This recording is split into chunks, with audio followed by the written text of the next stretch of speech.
Welcome back to the second part of our browser games of the week list for this week. Now, we still have several games to get to, and one of them is my favorite for this week. I gotta admit, if we had to pick for my personal favorite browser game of the week, this would take the cake for this week, and probably the previous weeks too, and it's just a beta. There's something just so cathartic about this game. It takes me back to my youth, and it's just so much fun. You have a Trebuchet, and it's up to you to cause as much destruction as you can, and to get as many points as you can if you care about that. You knock over block buildings, toys, dinosaurs, and it's just like being a kid again and having so much fun while doing it. The only real issue with the game is that the Trebuchet resets after each throw to a default position over where you last left off, and there's an occasional glitch in which the camera screws up or the ball will go flying off the path that it should have went on. But still, this is a fun game to play. Plus, it's just a beta. We expect glitches in it. Also, can anyone out there beat my high score, which was currently the high score when I last checked on it? Who doesn't like creating a world of their own? Well, I'm not really into this game or games of this type, but there are several of you out there who might find it interesting. You have a small area in which you can create a little world of your own. Create soil, grass, fish, bees, electricity, and many other things. I don't believe there is no real end goal to the game. Just create whatever you want to create. And I really have no idea what to do in this game, in case you can't tell. So imagine this. There's a race going on that involves men with nothing on but underwear, racing against each other because they think they're cars, and they even make car noises.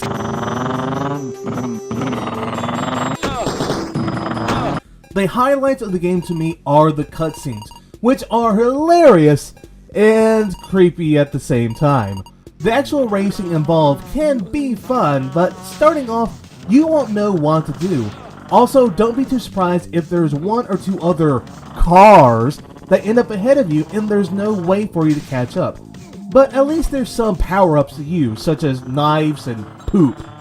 There seems to be a glitch that I found one time in which my character went from first place all the way to last place. Now that's cheap! The British have quite an addiction to tea and gotta get their tea. That's not what I'm saying, that's what the game is saying. So they must get it from the Chinese. But here's the issue. The British don't have any silver to purchase it from the Chinese. And so a plan is thus formed. The Chinese have a ban on opium, and the British are able to give it to them. And that's where you come in. Purchase opium to sell to certain buyers that give you silver, which you can use to buy either more opium or the precious tea. After a couple of weeks, you're expected to have a certain amount of crates of tea for the British, so always keep that in mind. Also, be careful of risky harbors, as the local authorities will be looking out for illegal opium sales, which will either cost you some money or that ship. There's been a few similar games to this one, but I'm unsure if they often involve killing everyone that you see. Collapse it centers on placing explosives at key positions on structures to make them fall on the people around it and killing them all. The less you use, the better your score, and certain objects can have explosive devices placed on them. Others can't. Not the most complex game out there, but who needs complexity when we can cause buildings to collapse on them? I'm unsure if this game came out this week, as Armor Game doesn't really tell you the date on when this stuff comes out, but someone on the site recommended it for people this week, so that's good enough for me. Sushi Cat 2 is similar to the previous ones. It's a drop game in which you must make a sushi cat collect enough sushi on the stage to make him full and fat. The reason for eating so much is that he needs to get fatter in some way or another so that he can get his wife back from the dog. On each stage, minus the bonus stages, there are 3 golden sushi that, if you collect enough, will unlock new costumes. Just none prepare Sushi Cat for the likely cardiac arrest he will have. Woohoo! Go Ninja!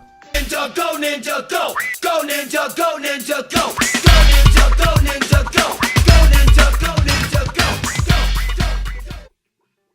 So you're a bubble who is tasked with killing all bubbles on sight who are in bubbles.